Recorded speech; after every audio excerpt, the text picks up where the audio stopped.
شروع اللہ کے پاک نام سے جو نہایت مہربان اور بار بار رحم کرنے والا ہے۔ معزز خواتین و حضرات، آج کا ہمارا یہ پہلا لیکچر علامہ اقبال کے حوالے سے ان کے کلام کی مصوری اور پہلا مصور جو ان کے کلام کا ہے وہ جناب عبدالرحمن چغتائی ہیں، جن کو لوگ مصور مشرق بھی کہتے ہیں۔ چغتائی صاحب علامہ اقبال کے پاس روزانہ کی جو اہل علم کی یا علم کے نیاز مندوں کی یا علم حاصل کرنے کے خواہش مند لوگوں کی جو نشست ہوتی تھی، چغتائی وہ خوش نصیب مصور بھی ہیں جن کو ان کے ہاں نشست کا بھی موقع ملتا تھا۔ پھر ان کے بڑے بھائی ڈاکٹر عبداللہ چغتائی جو ہیں وہ تو علامہ اقبال کی خدمت میں بہت ان کے قریب تھے، بلکہ کئی بار ان کو منشی جی بھی کہا جاتا تھا کہ علامہ اقبال کی بہت ساری باتیں یا ان کے بہت سارے امور جو ہیں وہ ان کو نپٹانا یا علامہ کی ادھر توجہ مبذول کروانا، اس طرح سے بہت سارے امور تھے جو ڈاکٹر عبداللہ چغتائی جو تھے وہ ادا کیا کرتے تھے۔ یہ عبدالرحمن چغتائی ان کے چھوٹے بھائی تھے، مصور تھے۔ یہ سارا خاندان جو ہے ان کا وہ معماروں کا خاندان ہے، یہاں تک کہ تاج محل آگرہ کے جو معمار ہیں وہ بھی انہی کے آباء و اجداد تھے۔ ایک نظریہ یہ بھی ہے، خاص طور پر چغتائی صاحب کے بیٹے عارف چغتائی اس پہ بہت جسے کہتے ہیں کہ ان کی تحقیق بھی ہے اور وہ تاکید بھی کرتے ہیں کہ وہ آگرہ کے تاج محل کے معمار انہی کے بڑے بوڑھے تھے۔ تو چغتائی صاحب کا جیسے میں نے کہا کہ خوش قسمتی کہ علامہ کے پاس بیٹھتے اور علامہ کے پاس دوسرے جو اور لوگ بیٹھتے تھے ان کا علامہ کی شخصیت اور شاعری کے بارے میں جو تبادلہ خیال ہوتا تھا تو چغتائی صاحب کو اس سے بھی برابر استفادے کا موقع ملتا رہتا تھا، جو اس کے بعد آنے والے مثلاً ہم لوگوں کو تو کتابوں سے اور ادھر روایتوں سے، لیکن چغتائی صاحب نے علامہ اقبال کو دیکھا، ان کے پاس بیٹھے، ان کا کلام ان پہ اترتے بھی دیکھا، ان کو پھر کلام اپنا لوگوں کو سناتے بھی دیکھا، اس پہ تنقید اور اس پہ تحسین ہوتے بھی، یہ سارا منظر جو تھا یہ چغتائی صاحب کا دیکھا ہوا ہے۔ جہاں تک علامہ اقبال کا تعلق ہے، ہم جس نبی کریم صلی اللہ علیہ وسلم محمد رسول اللہ جن کو رحمت للعالمین کے خطاب سے نوازا گیا اور ہم سب مسلمان جو ہیں وہ اپنی خوش قسمتی سمجھتے ہیں کہ ہمیں ان کی امت میں پیدا کیا گیا۔ اب چونکہ اس ہمارے مذہب اسلام میں نبوت کا سلسلہ ختم ہو چکا ہے جناب رسالت بات محمد رسول اللہ صلی اللہ علیہ وسلم پہ، یعنی ان کے بعد کوئی نبی اب آنے والا نہیں ہے، لیکن اب جو ہم ان کی امت ہیں، ہم سب میں وہ بشری کمزوریاں جو ہوتی ہیں دوسری امتوں میں بھی وہ ہم میں بھی ہیں، کبھی وہ بڑھ جاتی ہیں، کبھی وہ کم ہو جاتی ہیں۔ تو میں یہ سمجھتا ہوں ان کے ایک مرید کی حیثیت سے کہ چونکہ ہمارے مذہب میں اب پیغمبر نہیں آ سکتا، کوئی نبی نہیں آ سکتا، لیکن اللہ پاک جو ہیں وہ اپنے نبی آخر الزمان کی محبت میں تو اسی طرح سے ہمیں درود پڑھنے کا، ہمیں ان کی سیرت پڑھنے کا، اس طرح کا مطلب ہے یہ ہمارے لیے وہ چیزیں رکھی گئی ہیں جن سے ہم اپنے نبی کریم صلی اللہ علیہ وسلم سے رابطہ اور واسطہ پیدا کر سکتے ہیں۔ تو اللہ پاک نے گویا ہم پہ یعنی مسلم امہ جو ہے اس پہ اپنا رحم جو ہے وہ جاری رکھنا ہے، اپنی رحمت جو ہے وہ جاری رکھنی ہے۔ تو جب کبھی یہ امت جو ہے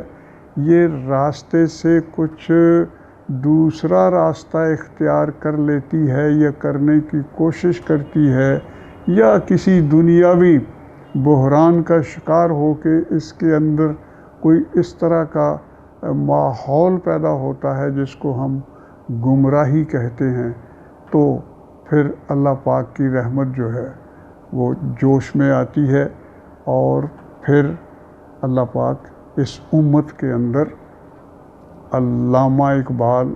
اور محمد علی جناح جیسے لوگ پیدا کر دیتی ہے۔ یہ انعام ہوتا ہے، یہ اکرام ہوتا ہے، یہ ہم پہ رحم ہے اللہ پاک کی طرف سے کہ ہمیں وہ اپنی رہنمائی کے لیے اپنے خاص چنیدہ بندے جو ہیں ان کو بھیجتا رہتا ہے۔ سو علامہ اقبال ایک ایسی شخصیت ہیں کہ وہ سراسر ایک رہنما ہیں، ایک ہمارے دین کو سمجھنے والے صحیح عالم دین ہیں۔ اس میں تجدد اور اس میں جسے کہتے ہیں کہ اس کو نئے زمانے کے مطابق دیکھنے کے لیے اس میں اجتہاد کے قائل ہیں اور اجتہاد کرنے کے بھی خود قابل ہیں۔ سو ہماری خوش قسمتی ہے کہ ہم ان کی علامہ اقبال کے مریدین میں سے ہیں، ان کے چاہنے والوں میں سے ہیں، ان کے کلام کے پرستاروں میں سے ہیں۔ علامہ اقبال کا کلام جو ہے وہ جیسے بہت سارے لوگ کہتے ہیں کہ جی یہ تو قرآن پاک کا ترجمہ ہے، علامہ صاحب کا کوئی شعر جو ہے وہ ایسا نہیں ہے کہ اس میں قرآن پاک کا اشارہ نہ ہو، اور وہ خود بھی انہوں نے فرمایا ہے اسرار خودی میں، اور بڑا چیلنج کیا ہے اس شے کو، جو کہ اتنا بڑا چیلنج کر کے پھر اتنی بڑی شاعری کرنا بظاہر بہت ناممکن ہے کہ اے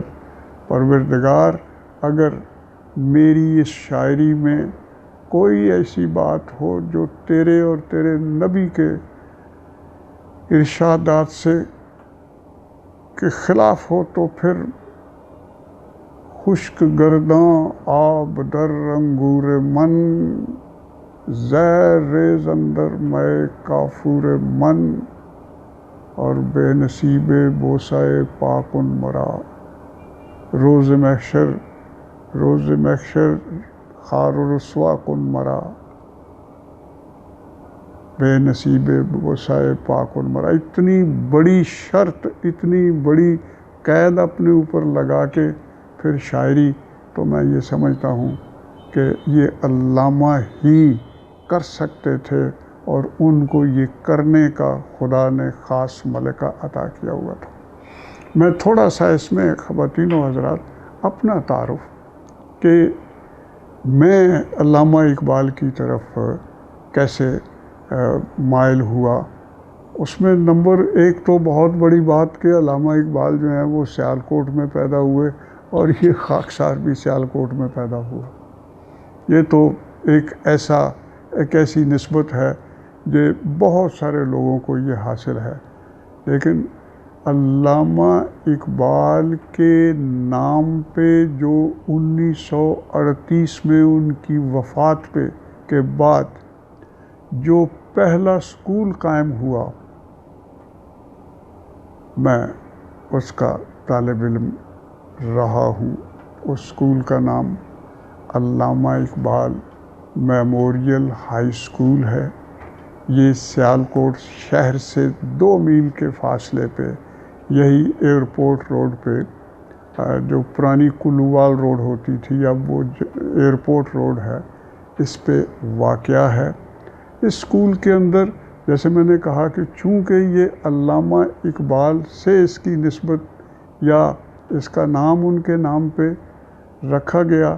تو اسکول کے اندر کلام اقبال کے لیے بھی خاص اہتمام جو تھا، میں اس کا ذکر ہمیشہ جب بھی کہیں بات ہوتی ہے میں کرتا ہوں۔ اس اسکول کے یعنی علامہ اقبال میموریل ہائی اسکول کے ہر کمرے کے اندر اور ہر برآمدے میں، کمرے میں خاص طور پر جو آمنے سامنے کی 2 دیواریں، ان کے اوپر جدھر ماسٹر صاحب کھڑے ہوتے ہیں اب بھی، وہاں ایک قرآنی آیت کا اوپر پینل ہے اور اس کی مخالف سائڈ پہ کسی حدیث مبارک کی خطاطی کا پینل ہے۔ باقی 2 آمنے سامنے کی دیواروں پہ اوپر اسی طرح علامہ اقبال کے اشعار ہیں، کوئی ایک شعر ہے، کوئی قطعہ ہے، کوئی رباعی ہے، تو وہ دونوں طرف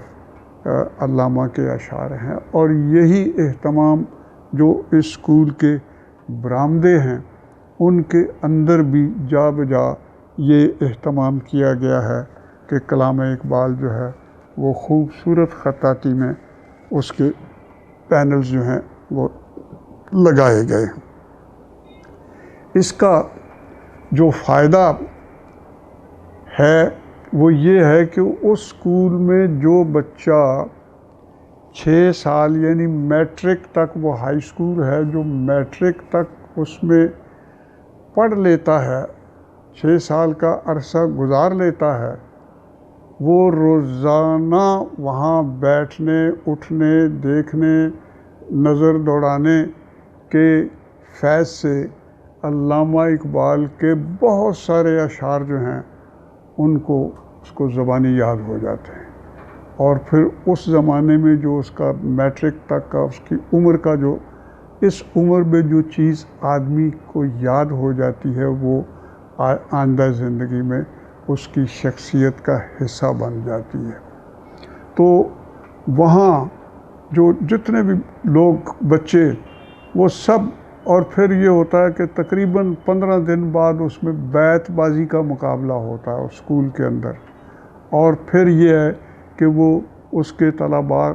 نے جو اس کلام اقبال یاد کیا ہوتا ہے اپنے دیواروں پر سے، انہوں نے کلام اقبال کتاب سے بے شک نہ پڑھا ہو لیکن وہاں سے اشعار پڑھ کے وہ بیت بازی میں بھی بڑے ذوق و شوق سے حصہ لیتے تھے، اور جو شعر ان کے پہلے حافظے میں نہیں ہوتے تھے وہ دوسرے طلباء سے سن کے، تو اس طرح سے اس اسکول کے اندر کلام اقبال زبانی یاد کرنے کا یہ جو ایک اہتمام کیا گیا تھا وہ بہت قابل تعریف تھا۔ میں اس اسکول میں رہا، البتہ میرا قصہ جو ہے وہ تھوڑا سا مختلف یہ ہے کہ میں تو جب دوسری جماعت میں تھا پرائمری میں، اس اسکول کے ساتھ ہی پرائمری اسکول ہے دوسرا جہاں میں پڑھا، تو وہاں میں پرائمری میں تھا اور میرے بڑے بھائی صاحب جو تھے جو بعد میں علامہ اقبال کے اوپر بڑا لکھنے، ان کی کتاب بھی ہے اقبال اور اسلامی روایت، وہ لاہور میں پڑھتے تھے، اور جب وہ 1945 46 اور 47 کا زمانہ آیا جو پاکستان اب دن بدن بننے کے قریب ہو رہا تھا، تو وہ گھر میں علامہ اقبال کی بال جبریل میں جو ساقی نامہ نظم ہے وہ ادھر سے ادھر ادھر سے ادھر اونچی اونچی پڑھتے بہت مزہ لیتے ہوئے وہ اس طرح تھے. اور وہ میں تو بہت ہی چھوٹا تھا. وہ مجھ سے جو میرے 2 بڑے بھائی تھے ان کے اور میرے درمیان ان کو اصل میں ان کی اندر کی خواہش تھی کہ وہ بھی ان کے ساتھ اس کو پڑھیں. ان کے خیال میں یہ تھا کہ وہ جو ساقی نامہ نظم ہے اس کے آغاز میں جو ایک ندی کا ذکر ہے جو کہ پہاڑوں کی ندی ہے، تو وہ ندی جو ہے وہ اصل میں تحریک پاکستان ہے. اور وہ جس طرح سے ندی پہاڑی ندی جو ہے وہ اپنا راستہ بناتی پہلے، یعنی خود ہی پہلے ندی ہوتی ہے، پھر اس سے بڑی ندی ہوتی ہے، پھر وہ ایک دن وہ کئی ندیاں مل کے پھر وہ دریا بن جاتے ہیں اور یہ، اور پھر وہ سمندر کی طرف تو اس ندی کا جو وہ ندی پہاڑی ندی ہے، جو پہاڑوں میں اس کا رستہ بنانا ہوتا ہے وہ انسان کو زندگی کی جد و جہد کے لیے جو سبق سکھاتا ہے وہ شاید کوئی اور شے اس طرح نہیں سکھا سکتی کہ وہ جو راستہ بناتا ہے ادھر سے ادھر سے ادھر سے، کبھی پتھروں کے نیچے سے، کبھی دائیں سے کبھی بائیں سے پانی اپنا راستہ بناتا نکلتا ہے. تو علامہ نے اس کے اندر تو وہ میرے بھائی صاحب وہ اونچا اونچا پڑھتے تھے. وہ میرے 2 بڑے بھائیوں کو تو تھوڑی بہت یاد ہوئی، مجھے وہ ساری نظم یاد ہو گئی زبانیں پہلی جماعت دوسری جماعت کے بچے کو. تو وہ ایک دن میں اپنے اسی گھر کے گاؤں کے گھر کچے مڈ کے بنے اپنے گھر کے، میں وہ بام پہ جس کو بنیرا کہتے ہیں اس کے اوپر بیٹھا تو میں لگا ہوا تھا وہ زبردست. ہوا خیمہ زن کاروان بہار، ارم بن گیا دامن کو حصار، گلو نرگسو سو سنو نسترن، شہید ازل لالہ خونی کفن، جہاں چھپ گیا پردہ رنگ میں، لہو کی ہے گردش رگ سنگ میں. تو وہ میرے بھائی صاحب نے مجھے دیکھا، بڑے خوش ہوئے. انہوں نے اپنے سے چھوٹے کو میری طرف متوجہ کیا کہ یہ کیا کر رہا بھائی. تو وہ خوش ہوئے، لیکن انہوں نے میرے ہاتھ میں بال جبریل دے دی کتاب، چلو اس میں سے پڑھ کے سناؤ. اب مجھے تو وہ مانا کیا لفظ کیا، دوسری جماعت کا بچہ جو ہے یہ جو ابھی میں نے نظم پڑھی ہے جس طرح سے وہ کہاں پڑھنا جانتا ہے، وہ تو الف بے بھی نہیں ابھی پڑھتا بہت مشکل سے. لیکن میں نے کتاب کھول کے اس میں ایک نظم جو تھی لمبی سی وہ میں نے پڑھنی شروع کر دی. ہوا خیمہ زن کاروان بہار، ارم بن گیا دامن کو. تو وہ میرے بھائی دونوں جو تھے وہ ہنسنے لگے. میں نے کہا بھائی کیا بات ہے آپ؟ انہوں نے کہا یار یہ آپ کی انگلی جو ہے وہ تو مسجد کرتبہ پہ پھر رہی ہے، پڑھ آپ ساقی نامہ رہے ہیں.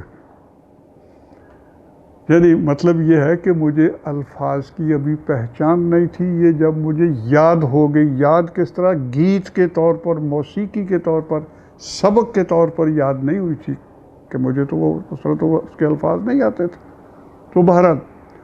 تو اس نظم کا جو آغاز ہے وہ جو آپ کو میں نے بتایا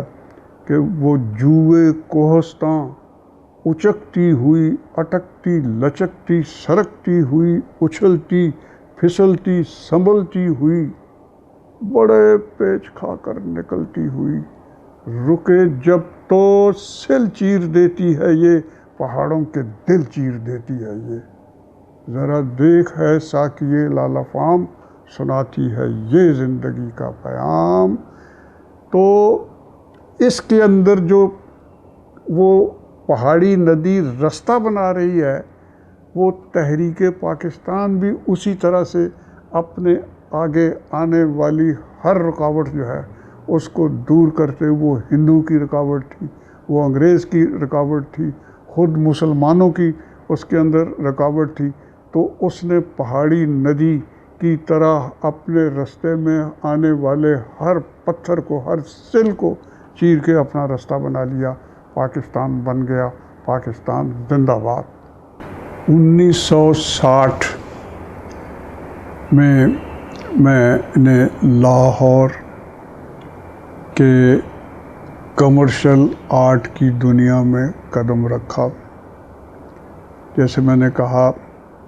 کہ شروع سے ہی کتابیں پڑھنے کا بہت شوق تھا، کتابوں سے بہت پیار تھا، تو کمرشل آرٹ میں مجھے کتابوں اور رسالوں کے سر ورک جو ہیں وہ بہت ان میں ایک کشش محسوس ہوتی تھی۔ کمرشل آرٹ میں نے سب سے پہلے نقوش، بہت مشہور جو اردو ادب کا رسالہ ہے، اس کا سر ورک بنایا، اور اس کے ایڈیٹر محمد طفیل مرحوم سے ملاقات ہوئی، تو اس کے پھر میں نے اور بھی بہت سارے 1-2 ماہوں کے اندر، 1-2 سالوں کے اندر سر ورک بنائے۔ مجھ سے پہلے اس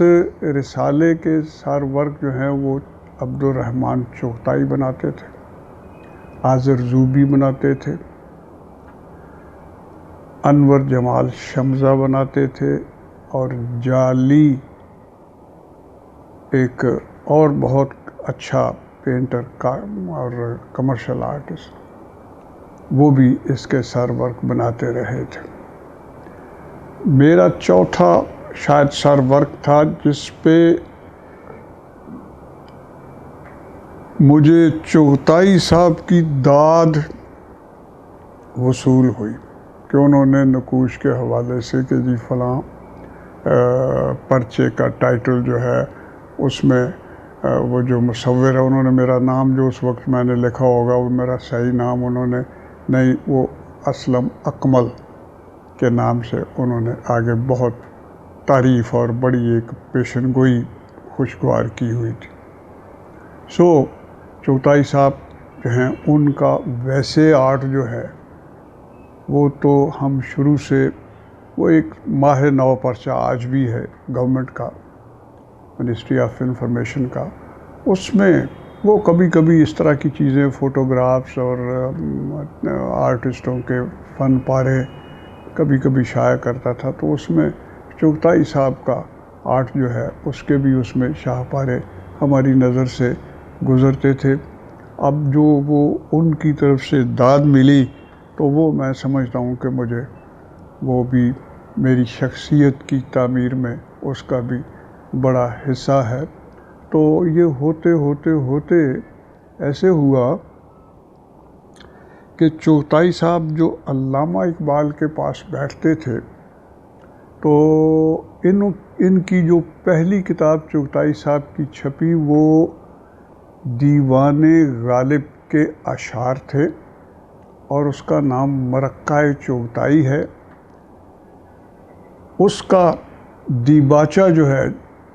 وہ حضرت علامہ اقبال کا لکھا ہوا ہے، اور وہ اردو کتاب کا دیباچہ انگریزی میں لکھا ہوا ہے۔ یہ اس کی ایک اور بہت انفرادیت ہے۔ تو جیسے میں نے کہا کہ چونکہ یہ دونوں بھائی ڈاکٹر عبداللہ چغتائی اور عبدالرحمن چغتائی کو یہ شرف حاصل تھا کہ وہ علامہ اقبال کے مصاحبوں میں، ان کے روز ان کے پاس بیٹھنے والوں میں، ان کے منہ سے ان کا کلام سننے والوں، اور اس طرح ان کے عالی جو ان کے افکار تھے اس سے آگاہ ہونے والے براہ راست لوگوں میں چغتائی صاحب اور ان کے بڑے بھائی کا مطلب ہے ایک جسے کہتے ہیں کہ ان کو یہ اعزاز حاصل تھا۔ تو چغتائی صاحب نے غالب کے اشعار پہ جو پہلے مرقع چغتائی شائع کیا، اس کا دیباچہ پھر انہوں نے چغتائی صاحب کی نظر میں علامہ اقبال سے زیادہ موضوع اور ان سے زیادہ رہنمائی کرنے والا اور کون ہو سکتا تھا، تو انہوں نے درخواست کی ہوگی، تو علامہ صاحب نے اس کا دیباچہ لکھا، لیکن وہ اردو کتاب کا دیباچہ انگریزی میں لکھا ہوا ہے، جس میں انہوں نے علامہ اقبال نے فنون لطیفہ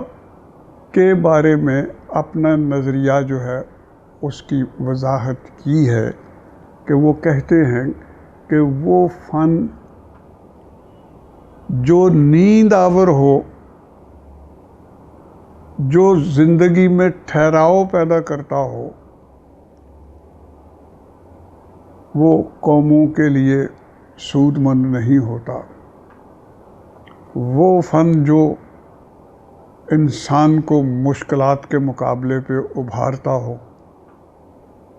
ان پہ قابو پانے کا ولولہ دیتا ہو اور ان کو ہر قسم کے حالات میں اپنا رستہ بنانے میں رہنمائی کرتا ہو، وہ آرٹ اسلامی آرٹ کہلانے کے مستحق ہوتا ہے۔ انہوں نے اس میں بہت ساری باتیں، اور خاص طور پر یہی کہ چغتائی صاحب کی تعریف کی ہے، لیکن ساتھ اپنا نظریہ جو ہے وہ بھی بیان کیا ہے، اور غالباً انہوں نے انگریزی میں اسی لیے لکھا کہ اردو سے آگے ایک انگریزی دان طبقہ بھی ان کا نظریہ فن لطیف کے بارے میں جو ہے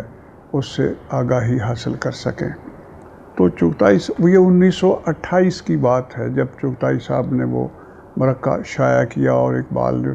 لیکن اقبال کے کلام کو السٹریٹ کرنے کا، اس کو مصور کرنے کا چغتائی صاحب کے دل میں جذبہ ایک فطری بات تھی کہ روز ان کے پاس بیٹھتے ہیں۔ وہ اتنا بڑا شخص وہ روز جو علم بانٹتا ہے، دانش بانٹتا ہے، خرد افروزی کرتا ہے، تو اس کے پاس بیٹھ کے پھر آدمی اس کا مرید ہی ہو سکتا ہے اور کیا ہو سکتا ہے۔ تو چغتائی صاحب کے لیے یہ بڑا اعزاز تھا کہ ان کی کتاب کا دیباچہ جو ہے وہ علامہ اقبال نے لکھا ہے، اور اس کے اندر علامہ نے اپنا فنون لطیفہ کے بارے میں نظریہ جو ہے وہ بیان کیا ہے۔ اور علامہ صاحب جو ہے اس نظریے میں کہتے ہیں کہ ایک فن تعمیر اب تک ایسا فن ہے جس میں اسلام نے اپنی طاقت، اپنی قوت، اپنی حرکت اور اپنی زندگی کا احساس جو ہے وہ پیش کیا ہے۔ فن تعمیر جو ہے، جیسے وہی کہ الحمرا، غرناطہ، اشبیلیہ، تلیٹیلیہ اسپین کے اندر، اور مسجد قرطبہ، اور پھر یہ کہ مغل اور ان کا یہاں پہ، اور پھر اس سے پہلے ہمارے سلاطین، وہ مسجد قوت الاسلام دہلی، قطب مینار، پھر وہ تاج محل آگرہ، یہ تو چیزیں، پھر لاہور کا قلعہ، دلی کا قلعہ، یہ جو مغل عمارتیں ہیں، ان کے اندر اسلام کی روح جھلکتی ہے۔ اسلام کا جو ذوق جمال ہے وہ ان کے ذریعے اپنا، جسے کہتے ہیں کہ اپنی لطافت بیان کرتا ہے۔ تو چغتائی صاحب نے اس وقت سے علامہ کے کلام کو مصور کرنے کی جو دل میں ٹھانی، اور اس پہ وہ خاموشی سے کام کرتے رہے۔ چغتائی صاحب کے ہاں ایک ٹیکنیک ہے جو ان کے فن کی بہت بڑی پہچان ہے، اس کو واش ٹیکنیک کہتے ہیں۔ یہ اصل میں ایک جاپانی واٹر کلر ٹیکنیک ہے، لیکن یقین جانیے کہ اس ٹیکنیک میں جو کمال چغتائی نے دکھایا ہے وہ کوئی جاپانی نہیں دکھا سکا۔ تو یہ ایسا ہے کہ یہ رنگ لگایا جاتا ہے، وہ پینسل سے لگائیں، وہ پین سے لگائیں، وہ برش سے لگائیں، وہ جیسے بھی لگائیں، پھر اس کو واش کیا جاتا ہے۔ اس کی ہلکی سی تہ جو آتی ہے، پھر اس کے اوپر پھر ہلکی سی تہ، تو وہ اتنا چمکدار رنگ جو ہے تہ بتہ لگنے کے بعد خود کاغذ کی کوالٹی کو اتنا وہ اونچا کر دیتا ہے کہ حیرت ہوتی ہے۔ تو چغتائی صاحب نے اس ٹیکنیک میں، واش ٹیکنیک میں کمال حاصل کیا، جس کی بنا پر کچھ لوگ ان پہ یہ ایک طرح کا بلا سوچے سمجھے یا اپنی جہالت کی بنا پر یا اپنی کم علمی کی وجہ سے وہ اگر وہ چغتائی صاحب نے تو ایک ہی تصویر بنائی ہے، حالانکہ وہ ایک ٹیکنیک ہے جس کے اندر انہوں نے، اور وہ ٹیکنیک جو ہے وہ بھی روبہ ارتقا رہی ہے ان کی ساتھ ساتھ، اس کے اندر انہوں نے وہ اپنی زیادہ مصوری جو میں نے کہا کہ واش، وہ رنگ لگاتے ہیں، اس کو پھر دھو دیتے ہیں برش سے یا جس طرح وہ تصویر کا سائز ہو، تو وہ جو ایک ہلکا سا اس رنگ کی ایک طے آتی ہے، پھر اسی طرح دوبارہ وہ رنگ اس کے اوپر لگاتے ہیں، پھر اس کو واش کرتے ہیں، پھر تیسری بار، چوتھی بار، پتہ نہیں کتنی بار، تو وہ رنگ کے اندر ایک عجیب و غریب چمک پیدا ہو جاتی ہے۔ تو یہ چغتائی صاحب کو اس میں کمال حاصل تھا کہ وہ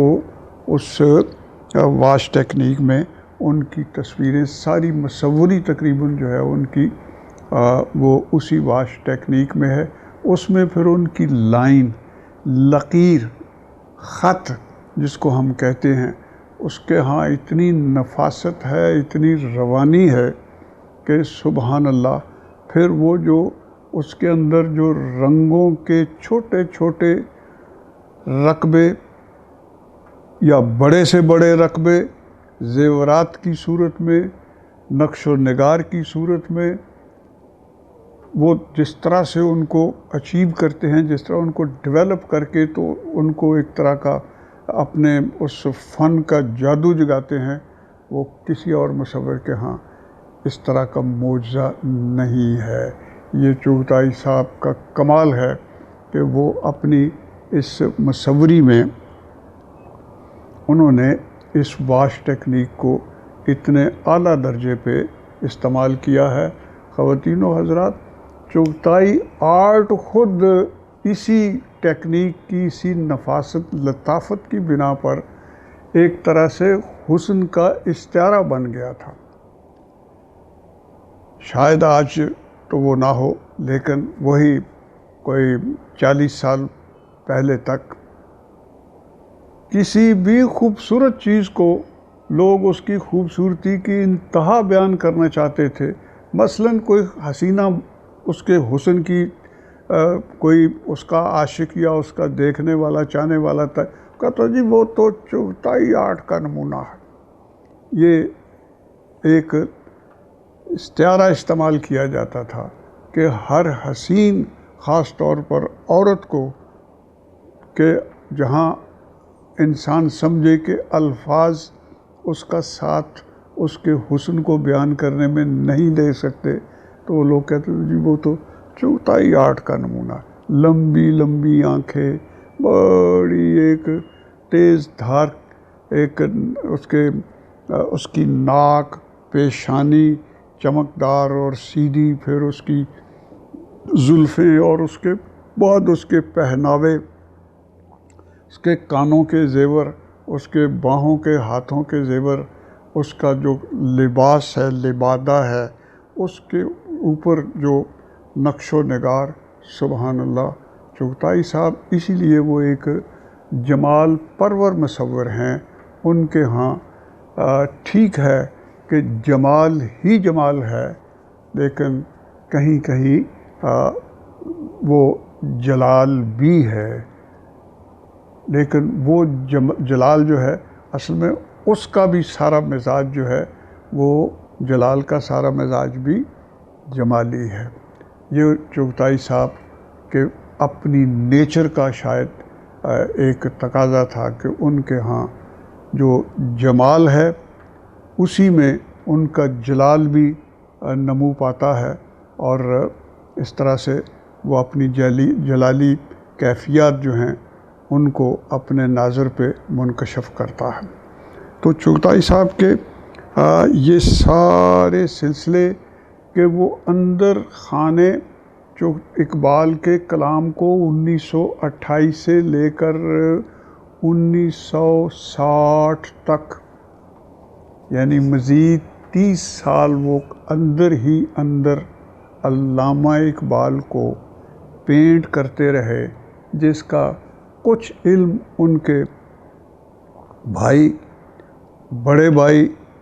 عبداللہ چغتائی کو اور ان سے زیادہ چھوٹے بھائی عبد الرحیم کو، اور اب جو کہ چغتائی صاحب کے سارے معاملات، رنگ، کاغذ، تصویر لے جانا، تصویر لے آنا، فریم کروا لانا، یہ کرنا وہ کرنا،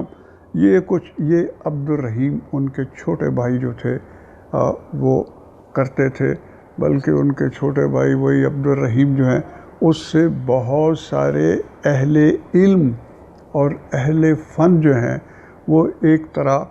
ان سے بہت تنگ بھی تھے اور ان سے گلہ گزاری بھی کرتے تھے کہ جی ہم وہ چغتائی صاحب سے ملنے جاتے ہیں، وہ اس وقت وہ راوی روڈ پہ یشیش محل پیر مکی کے قریب برلب سڑک وہ عمارت آج بھی ہے جہاں ان کا وہ گھر تھا، تو وہ لوگ کہتے جی ہم وہ چغتائی صاحب سے ملنے جاتے ہیں، آگے چھوٹا بھائی وہ عبد الرحیم ہمیں مل جاتا ہے، وہ ملنے ہی نہیں دیتا ہمیں ان سے، وہ کہتا ہے جی وہ سو رہے ہیں، وہ کہتا ہے یہ کر رہے ہیں، وہ ٹرخا دیتا ہے۔ تو وہ انہوں نے عبد الرحیم صاحب نے پھر کہا، انہوں نے بھی اپنی یہ جو ان کی پوزیشن تھی، جو ان کی یہ ایک طرح سے ذمہ دارانہ حیثیت تھی، تو وہ کہتا تھا جی وہ دیکھیں نا جی وہ یورپ میں آرٹسٹوں نے ایک بڑی خوبصورت لڑکی رکھی ہوتی ہے، وہ جب بھی اس آرٹسٹ سے کوئی ملنے آتا ہے تو وہ لڑکی بڑا بغور اس کو چہرے کو دیکھ کے اندازہ کر لیتی ہے کہ یہ واقعی گاہک ہے یا ایسے ہی گپ مارنے آیا ہے، تو وہ جو گپ مارنے آتا تھا اس کو وہ کسی بہانے سے ٹرخا دیتی، تو میں بھی جی اصل میں اسی لڑکی کا کردار ادا کرتا ہوں، یہ لوگ گپے مارنے آ جاتے ہیں، وہ چغتائی صاحب کے پاس اتنا وقت نہیں ہے، سو یہ میری ذمہ داری ہے کہ میں ان کے وقت کا خیال کرتے ہوئے سو عبد الرحیم ان کے جو دوسرے یہ سارے معاملات میں نے آپ کو بتایا نا کہ تصویر جو ہے وہ لے جاؤ انڈیا میں، لے جاؤ فلاں نواب کے ہاں لے جاؤ، لاہور میں فلاں رسالے کو دے آؤ، یہ کرو وہ کرو، یہ سارے امور جو تھے یہ عبد الرحیم جو ہے وہ کرتے تھے، تو تاکہ چغتائی صاحب ہمہ وقت اپنا کام کر سکیں، اور اسی لیے بہت سارے لوگوں کو یہ گلہ ہے کہ چغتائی صاحب نے اپنا کوئی صحیح شاگرد پیدا نہیں کیا، یہ بہت بڑا ویسے المیہ ہے۔ ایک دو مصوروں نے کہا ہے کہ جی ہم نے چغتائی صاحب سے، جیسے ہمارے ایک موجد صاحب جو ابھی بیچارے فوت ہو گئے، وہ کہتے تھے کہ انہوں نے کچھ مہینے ان سے سیکھا تھا، لیکن اس میں بھی انہوں نے کوئی سکھانے والی بات نہیں سکھائی تھی، یہ ان کا بھی گلہ تھا۔ اسی طرح شاید حنیف رامے مرحوم وہ بھی کہتے ہیں کہ کچھ ان کے پاس بیٹھنے کا ان کو موقع ملا تھا، لیکن یہ حقیقت ہے کہ چغتائی صاحب نے اپنا کوئی شاگرد نہیں چھوڑا، یہ ان کے کام کو ایک طرح سے ایک جگہ پہ روک دینے کا بھی ایک احساس پیدا کرتا ہے جو کہ واقعی افسوسناک ہے۔ تو چغتائی صاحب لگے رہے 30 سال اپنے کام میں، پھر اس زمانے میں کتاب آرٹ بک جو ہے وہ شائع کروانا، اس کے لیے کاغذ، اس کے لیے پریس، ابھی پرنٹنگ پریس بھی پاکستان کے اندر اس لیول کا نہیں آیا تھا، کاغذ بھی مارکیٹ میں جو وہ چاہتے تھے، تو وہ کہتے ہیں کہ انہیں کوئی 8 سال پھر لگ گئے، تو 1978 میں ان کی یہ کتاب عمل چغتائی جو ہے یہ زیور طباعت سے آراستہ ہو کر آ گئی۔ یہ عمل چغتائی جو ہے یہ وہی سارا جو کلام اقبال انہوں نے مصور کیا ہے یہ اس کا مرکہ ہے، مجموعہ ہے۔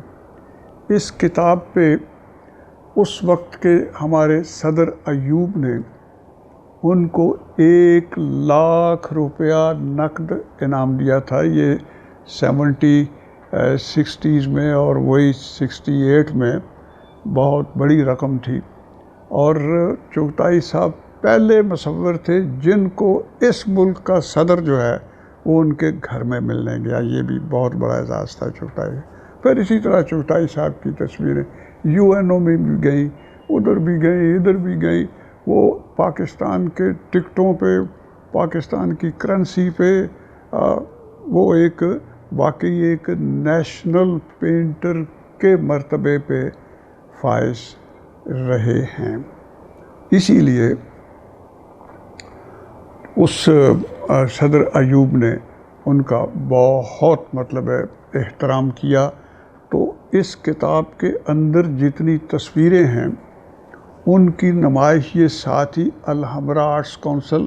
جو اب کی طرح نہیں بلکہ اس وقت ایک چھوٹی سی ایک سفید رنگ کی ہلکی سی کوٹھی ہوتی تھی، یہ ویکیو پراپرٹی ہے، باقی ایک وسیع میدان ادھر ادھر پلاٹ، وہ کسی میں گھاس سوکھی ہوئی، کسی ہری، کہیں کی باڑ ٹوٹی ہوئی کو کچھ، لیکن بہرحال ایک کھلا ڈلا یہ جتنا اس کا ایریا ہے اس میں ایک ہی چھوٹی سی عمارت اور ایک گیلری چھوٹی سی ٹین کی، ایک بچوں کے شام کی کلاس کا ایک چھوٹا سا ہٹ، اور وہ بابو خان کا ایک چھوٹا سا کمرے میں ہوٹل ہوتا تھا۔ تو یہ یہاں ایک بالکل یہ سڑک جو اب اس ایوان اقبال کی جو مال روڈ سے نکل کر یہ جرٹن روڈ کو ملا رہی ہے، یہ سڑک یہ اس ایوان اقبال کے لیے بنائی گئی۔ یہ اپنا 1992-93 میں یہ سڑک نہیں تھی۔ یہ لوگ جو اس کو سمجھتے ہیں وہ یہ سڑک نہیں تھی، یہ سڑک اپنے اس آواری اور آرٹس کونسل کے درمیان چھوٹا سا ایک رستہ تھا، اس کو وسیع کر کے اس کے اندر وہ آرٹ گیلری بھی آ گئی ہوئی ہے، جس میں چغتائی صاحب کی جو میں ابھی کہنے لگا ہوں نمائش ہوئی، جو تصاویر اس کے اندر ہیں ان اوریجنل تصویروں کی، وہ ایک ٹین کی بڑی ہوئی لمبی سی گیلری تھی، اس کے اندر یہ تصویریں لگائی گئی، لیکن تصویریں بہت زیادہ تھیں۔ اس کے سامنے جو لان تھا اس میں پھر خیمے بڑے خوبصورت لگا کر ان کے اندر تصویریں لگائی گئیں، تو پھر وہ رات کو روشنیاں ان تصویروں کی، ان خیموں کی، تو مال روڈ پہ جو ادھر پی ایم جی سے لے کر گورنر ہاؤس تک جو کوئی سب سے خوبصورت منظر تھا وہ تھا جو 1-1.5 ہفتہ چغتائی کی تصاویر کی نمائش کا عرصہ تھا، کہ اتنی روشنی، یہ وہ لوگ خواتین و حضرات آ رہے ہیں، دیکھ رہے ہیں، یہ کر رہے ہیں، وہ کر رہے ہیں۔ اب اس میں یہ ہوا کہ وہ تصویریں لگی تھیں، اب جو نمائش ہوتی ہے اس میں لوگوں کو آزادی ملتی ہے کہ وہ کھلا اظہار کرتے ہیں، وہ کھلا اظہار کرتے ہیں کہ جی یہ تصویر جو ہے اس کے نیچے جو شعر لکھا ہے، تصویر اور شعر کے درمیان کیا تعلق ہے، تو وہ آزادی سے، چونکہ مصور نہیں ہوتا وہاں پہ، عام طور پر ہوتا ہے یا ہر وقت نہیں ہوتا، تو وہ کھلا اظہار کرتے ہیں۔ تو لوگ، جیسے آپ کو بتایا نا کہ چغتائی صاحب کی جو فگریشن ہے، ان کے آرٹ کے اندر جو مرد و زن ہیں ان کی شکلیں خاص ہیں، ان کے لباس خاص ہیں، ان کے مینرز خاص ہیں، ان کا ماحول جو ہے وہ خاص ہے، اس کا فن تعمیر جو ہے وہ خاص ہے۔ تو وہ کئی بار لوگ اس شعر اور تصویر کے اندر کوئی ربط یا رابطہ یا رشتہ تلاش کرنے میں مشکل کا شکار ہوتے ہیں۔ تو وہ میں یہ عرض کر رہا تھا کہ وہ چغتائی صاحب کا جو فن تھا، جو منیچر اپنے ایرانین منیچر کے بھی قریب ہے، لیکن اس کے اندر جو جدید مغربی مصوری ہے اس کی فگریشن، لیکن وہ چغتائی صاحب کے انداز میں نے کہا کہ ان کے خط و خال کے انداز میں وہ موجود ہے۔ تو ان کے جو رنگ ہیں، جو اس کی فضا کاری ہے، جو اس کا ماحول ہے، وہ کئی بار تصویر اور شعر کے درمیان کوئی مشکل تھوڑی سی پیدا کر دیتا ہے، لیکن اس میں دیکھنے والوں کا زیادہ قصور دیکھنے والوں کا ہے۔ یہ ایک بہت بڑا فن ہے کہ تصویر کو دیکھنا بھی ایک بہت بڑا فن ہے۔ ہر آدمی تصویر کو دیکھنے کا فن نہیں جانتا، یہ آج تک ہمارے لوگوں کو نہیں پتہ لیکن جب اب مغرب میں یہ آرٹ سینگ کے نام سے، how to see the art, یہ ایک علیحدہ علم کے طور پر اب یہ ڈیولپ کر رہا ہے کہ تصویر کو دیکھنے کا بھی ایک فن ہے۔ ہمارے بہت سارے لوگ جو ہوتے ہیں وہ دیکھا ہے کہ موسیقی سنتے ہیں، اب اس کے اندر ایک غنائیت ہوتی ہے تو اس میں وہ جھومتے ہیں یا اس کے اپنے پسندیدگی کا اظہار کرتے ہیں کسی طریقے سے، واہ واہ کر کے، شعر کوئی سنتے ہیں واہ واہ کرتے ہیں، یہ کرتے ہیں وہ کرتے ہیں۔ اب اس میں چونکہ الفاظ ہوتے ہیں یا اس میں ایک نغمگی ہوتی ہے، اس مصوری کے اندر اس طرح کی بولتی شے کوئی نہیں ہوتی۔ اس میں آپ کو وہ رنگوں کی زبان جاننے کی ضرورت ہوتی ہے، رنگوں کے استعمال، ان کے آپس میں تعلق، کنٹراسٹ کا، میچنگ کا، یہ آپ کو خود اپنی قابلیت میں یہ چیزیں پیدا کرنی ہوتی ہیں کہ آپ ان کے اندر تعلق پیدا کر کے پھر شعر اور تصویر کے اندر تعلق جو ہے اس کو سمجھنے کی کوشش کریں۔ تو اس طرح ہوا کہ وہاں کھلے عام لوگ، وہ جن کو نہیں پتہ تھا کہ یہ چغتائی صاحب ہیں جنہوں نے یہ مفلر لپیٹا ہوا ہے اور جن کے موٹے موٹے ہاتھ ہیں اور بیچارے کام سے آدمی دکھائی دیتے ہیں، وہی ہیں جن کے ہاتھوں نے یہ سارا جادو جگایا ہوا ہے، تو وہ کئی بار کوئی الٹی سیدھی باتیں بھی کر دیتے تھے۔ تو میں چونکہ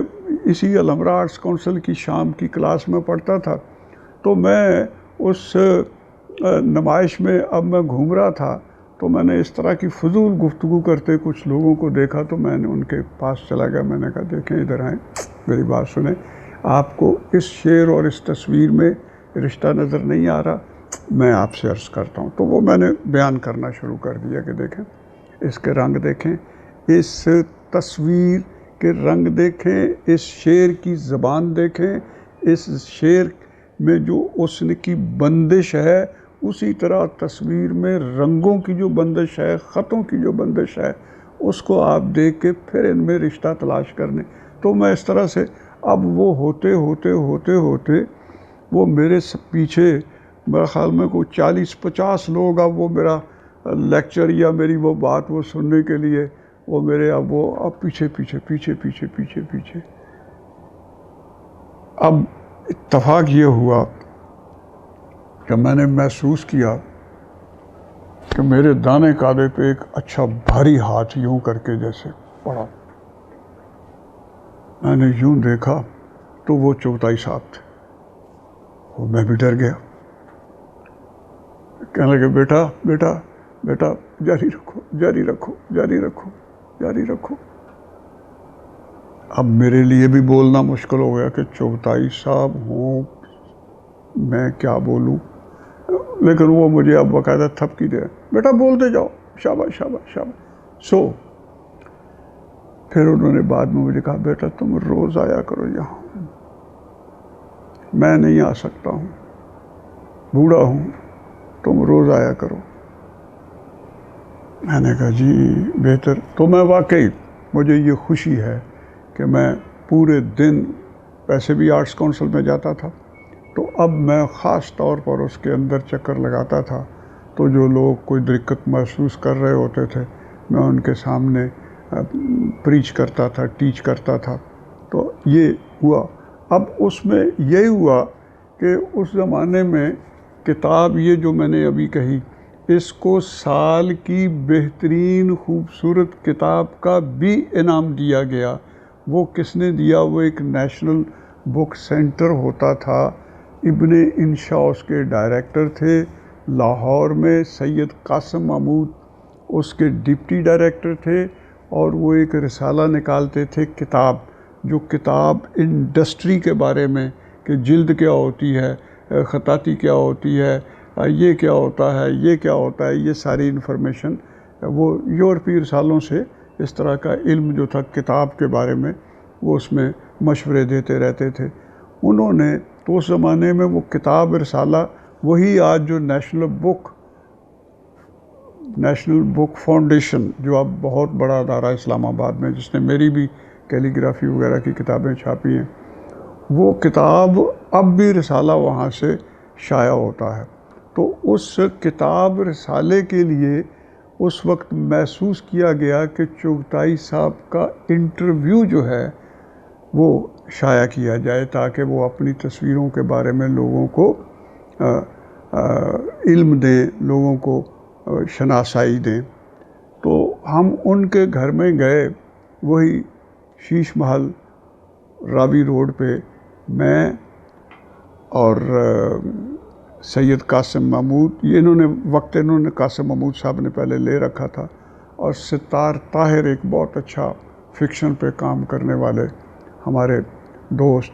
یہ ہم 3 آدمی ان کے پاس گئے چغتائی صاحب کے پاس. تو وہاں چغتائی صاحب نے ہمیں ریسیو کیا اوپر دوسری منزل پہ، ان سے گپ شپ ہوئی تھوڑی سی. وہاں بھی اتفاق سے ہمارا جو وہ تیسرے صاحب تھے ستار طاہر صاحب، ان سے کچھ بے خیالی میں وہی بات، لوگوں کی بات جو تھی کہ جی وہ لوگ کہنے نے کہ وہ تہاڈی تصویر تے او دے شعر دے وچ کوئی تعلق نظر نہیں آتا. اب یہ سننا تھا تو چغتائی صاحب بیٹھے بیٹھے جیسے مکان نہیں گر جاتا یوں کر کے. اب مجھے پھر آیا، میں نے چغتائی صاحب کو پیچھے سے میں نے بازو میں جکڑ کے میں نے کہا چغتائی صاحب میں دیتا ہوں جواب، ستار طاہر صاحب میں جواب دیتا ہوں ابھی. میں نے ان کو چغتائی صاحب کو حوصلہ دیا. تو میں نے کہا نہیں، اس طرح بات نہیں کرتے جیسے آپ نے کی ہے. کہاں چغتائی صاحب کہاں ہم. اور اس پہ میرے محترم چغتائی صاحب نے کہا کہ جی آپ چائے پئیں اور یہ اسلم کمال صاحب کا انٹرویو کر لیں میرے فن کے بارے میں، اور اس کی میں اجازت دیتا ہوں کہ آپ اس کو میرے انٹرویو کے طور پر شائع کر دیں جو یہ کہیں. بہرحال میرے بھی آنسو نکل آئے کہ اس ملک میں اتنا بڑا آرٹسٹ جو ہے اس کو سمجھنے والوں کی اتنی قلت ہے کہ وہی جو میں آپ کو کہہ رہا ہوں کہ آرٹ کو دیکھنے کا بھی ایک آرٹ ہے. خود میرے دوست، میں آپ کو یہ بات بتاؤں، اس وقت جو بڑے لکھنے والے پڑھنے والے لوگ، وہ میں انہیں کہتا ہوں تم موسیقی سن کے تو کہتے ہو ہاں لگے ہو، شعر سن کے تم یہ کرتے ہو، لیکن تصویر کوئی بھی تمہارے سامنے آ جائے تو تم یوں انگل کر کے یار ایدے وچ کی بنایا ہے. یہ ایک عام جملہ ہے جو لوگ بولو اے جی سانوں بھی دسو اے کی بنایا ہے. او بھائی تم خود دیکھنے کی کوشش کرو. قصہ مختصر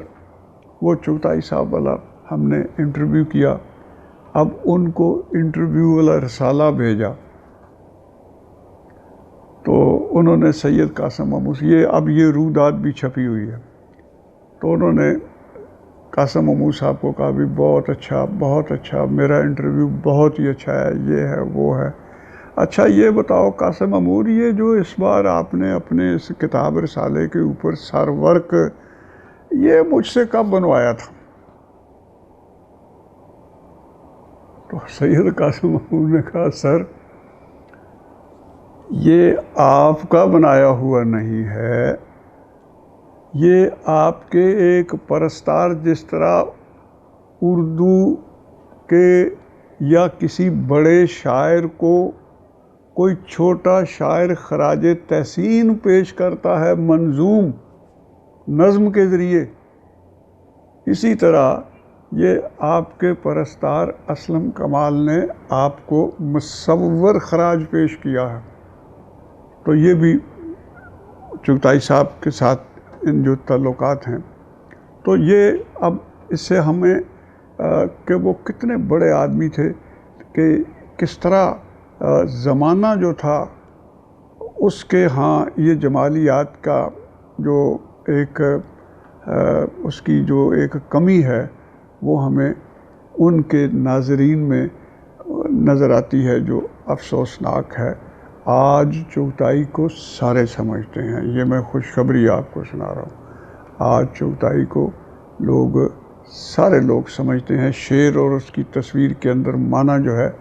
اس کو بھی وہ تلاش کر لیتے ہیں اور اس کی داد دیتے ہیں۔ تو 1975 میں ہو سکتا ہے، کچھ میں ڈیٹ اس وقت صحیح یاد نہیں کر پا رہا ہوں، اصل میں چغتائی صاحب کو ان کی فوتیدگی کو دل سے قبول نہیں کرتا ہوں، لہذا ان کا سنِ وفات میرے شعور سے باہر ہے، اس لیے میں اس میں بہت ڈیفینیٹ نہیں ہوں، لیکن تھا کوئی ایسا ہی زمانہ۔ تو علامہ اقبال کا کلام جو انہوں نے یہ مصور کیا ہے عمل چغتائی میں، تو ہوا یوں کہ علامہ اقبال کا سنِ پیدائش جو ہے وہ 9 نومبر 1877 ہے۔ تو حکومت پاکستان نے ان کو خراج پیش کرنے کے لیے ان کا سال جو ہے یعنی 1970 کو وہ سال اقبال کے طور پر اب ہر سال یہ منایا جاتا ہے۔ تو وہ بھی اس کو جب پہلا اس کا یہ سال منایا جانے لگا، اصل میں یہاں میں تھوڑا سا رک یوں رہا ہوں کہ انڈیا نے، ہندوستان نے ہم سے پہلے علامہ اقبال کا 100 سالہ جشن ولادت منا لیا تھا، تو ہمارے لیے کافی دقت پیدا ہو گئی تھی، لیکن پھر یہ ہے کہ 9 نومبر 1977 کو ان کا صحیح یوم پیدائش اور سنِ پیدائش جو ہے وہ تسلیم کر کے تو 1977 کو سال اقبال کے طور پر منایا گیا۔ اس کے لیے یہ خادم میں نے جو خاص مصوری کی، یہ پنجاب آرٹس کونسل نے میری سولو نمائش اپنے اوپر محکمے سے اس کی سینکشن لی تھی۔ اس میں آہستہ آہستہ کچھ لوگ، مثلاً ہمارے صادقین سید صادقین، انہوں نے بھی خواہش ظاہر کی کہ اسلم کمال کی وہ جو نمائش ہے اس میں ان کا کام بھی رکھ لیا جائے۔ مجھے کہا گیا، میں ایک نیا آدمی تھا، سو میں نے اپنے 1 مین شو کو گروپ شو میں بدلنے پہ میں مجبور ہو گیا، لیکن ساتھ ہی میں نے یہ کہا، اب کچھ دن بعد اس وقت محترمہ Abbasi Abidi national college of the arts کی پرنسپل تھی، انہوں نے بھی کلام اقبال پہ کام کیا ہوا تھا اور ان کے اخبارات میں کوئی مضامین بھی چھپ چکے تھے۔ ان کا بھی آ گیا کہ ان کو بھی یہ نمائش پنجاب آرٹس کونسل کے تعاون سے لاہور عجائب گھر میں جو سال اقبال کی مناسبت سے انٹرنیشنل اقبال کانفرنس تھی، اس کے حصے کے طور پر یہ لاہور میوزیم میں یہ نمائش کا اہتمام کیا گیا۔ تو اب میرے ذہن میں آیا کہ جب میرا 1 مین شو نہیں رہا، اب اس میں عباسی آبدی تشریف لے آئی ہیں، اس میں سید صادقین تشریف لے آئے ہیں، تو میں نے یہ مشورہ دیا کہ بھائی ہم سب سے پہلے جنہوں نے اقبال پہ کام کیا وہ چغتائی صاحب ہیں، تو ان کی بھی تصویریں جو ہیں وہ تبرک کے طور پر رکھ لی جائیں۔ تو وہ پھر ان کی تصویریں بھی ہم نے تبرک کے طور پر اس نمائش میں رکھ لی۔ غالباً چغتائی صاحب کے فن کی یہ آخری نمائش تھی۔ اب ان کے نام پہ جو میوزیم ہے، جو فیروز پور روڈ پہ،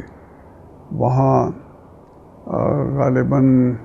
بہت شروع میں جہاں وہ ڈیوو کے الٹ دوسری طرف وہاں عبدالرحمن چغتائی میوزیم ہے، وہاں ان کی تصویریں جو ہیں لگی ہوئی ہیں۔ چغتائی صاحب کا بیٹا عارف چغتائی اس کا نگران ہے، وہ ہر سال وہاں چغتائی صاحب کا سنِ پیدائش جو ہے وہ بھی مناتا ہے اور لیکچر وہاں دیتا ہے۔ وہ اس کو اچھے سے اچھا مینٹین کرنے کی کوشش کر رہا ہے۔ یہ بہت اچھی بات ہے کہ چغتائی صاحب کو اتنا اچھا بیٹا مل گیا۔ ہم سب چغتائی صاحب کو یاد کرتے ہیں، وہ پاکستان کے پہلے مصور ہیں، پہلے مصور۔ ان کے حوالے سے خواتین و حضرات، خدا حافظ، پاکستان زندہ باد۔